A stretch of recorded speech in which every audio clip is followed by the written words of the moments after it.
Hello, boys and girls. Welcome to our fun lesson. Today we will learn about colors and shapes. Are you ready? Let's begin.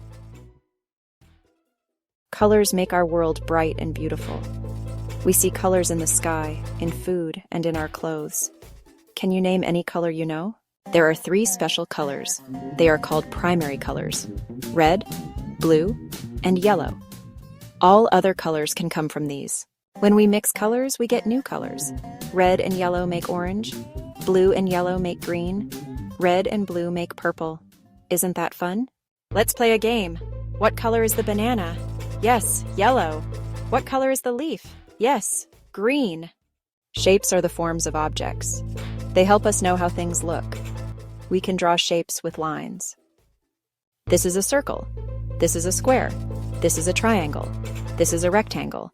Let's say them together. A circle has no corners. A square has 4 equal sides. A triangle has 3 sides. A rectangle has 4 sides. A ball is a circle. A book is a rectangle. A window is a square. A roof is a triangle. We see shapes every day. Look at this: a red circle, a blue square, a yellow triangle. Can you match colors with shapes? Find something red in your room. Find something shaped like a circle. Show it to your teacher or parent.